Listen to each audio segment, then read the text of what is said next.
बिस्मिल्लाहिर्रहमानिर्रहीम। मेरा नाम प्रोफेसर डॉक्टर राव सुहेल है। मैं न्यूरो फिजिशियन हूँ और मैं 35 साल से स्ट्रोक से रिलेटेड प्रॉब्लम्स को सॉल्व कर रहा हूँ।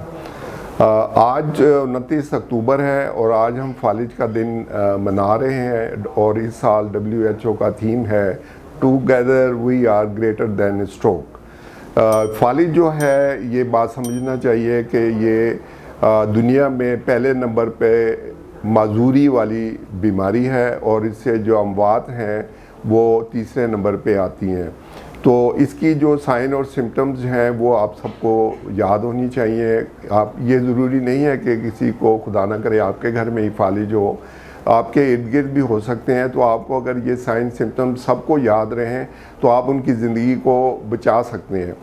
तो ये ज़रूर देखें कि अगर कोई पेशेंट है वो ठीक ठाक है और वो बोलते हुए उसको प्रॉब्लम हो रही है, चक्कर आ रहे हैं, दो नज़र आ रहे हैं, या उसकी विज़न लॉस हो रही है, या एक साइड कमज़ोर हो गई है, या एक बाजू कमज़ोर हो गया, तब भी आप फ़ौरन उसको नज़दीक तरीन हॉस्पिटल में जहाँ पे MRI CT स्कैन की फैसिलिटीज़ मौजूद हो वहाँ पे लेके जाएं। और इसमें टाइम बड़ा इंपॉर्टेंट है। 3 आवर्स जो होते हैं वो इस्कीमिक स्ट्रोक जो है उसके लिए बहुत ज़्यादा ज़रूरी होते हैं ताकि वो रिकवरी फुल हो सके।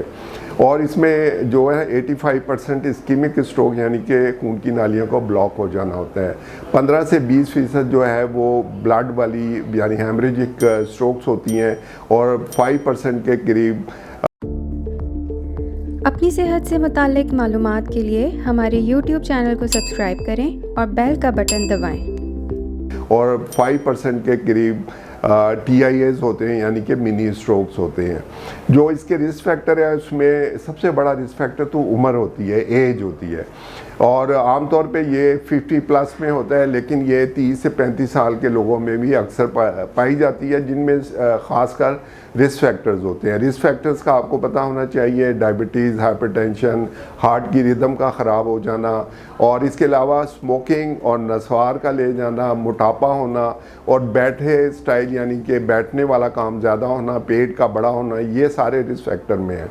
अगर ये लोग 35 साल की उम्र से 30 और 35 साल की एज में इनमें ये रिस्क फैक्टर्स हैं तो उनको चाहिए कि अपनी लाइफस्टाइल को मॉडिफाई करें, अच्छी खुराक करें, वॉक करें और अपनी अद्वियात जो है रेगुलर लें, पानी की इंटेक अच्छी रखें। तो फिर ये काफ़ी हद तक हम इसको काबू करने में कामयाब हो जाएंगे।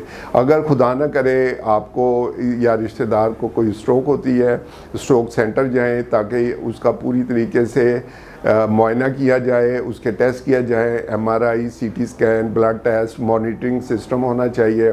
इसमें ज़बान पे भी राइट साइड पे अगर फालिज हो तो असर हो जाता है, उसके लिए हम स्पीच थेरेपी करते हैं और मुख्तलिफ़ तरीक़ाकार से उसको बेहतरी कर दी। ये ज़रूरी है कि आप समझें कि फालिज जो है सिर्फ ये एक इंसान की बीमारी नहीं है, पूरी फैमिली की बीमारी है। फैमिली के सारे मेंबर इससे मुतासिर होते हैं, उनको उठाना उठाना, सफाई का ख्याल रखना। और इसका सबसे बड़ा जो इम्पैक्ट है, फिनंशियल इम्पैक्ट बहुत ज़्यादा है, क्योंकि ये एक लॉन्ग टर्म और बाज़ दफ़ा परमानेंट बीमारी भी बन जाती है, जिससे कई किस्म के फैमिली में प्रॉब्लम आ जाते हैं। तो हमें ये समझना चाहिए कि स्ट्रोक जो है उसको प्रिवेंशन सबसे इम्पॉर्टेंट है।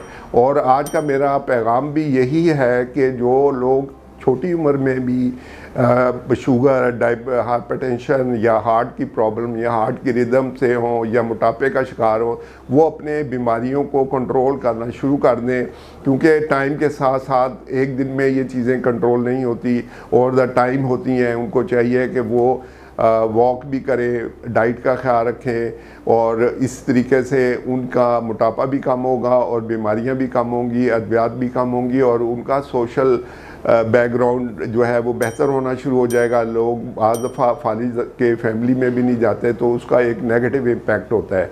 तो हमारा जो बेसिकली आज प्रोग्राम करने का मकसद ही ये है कि आप में अवेयरनेस पैदा करें। सबसे इम्पॉर्टेंट चीज़ है कि आप इसकी सिम्टम्स को समझें, इसके रिस्क फैक्टर्स को समझें और इसकी जो है ना इम्पोर्टेंस को भी समझें कि ये फैमिली पूरी को डिस्टर्ब करती है।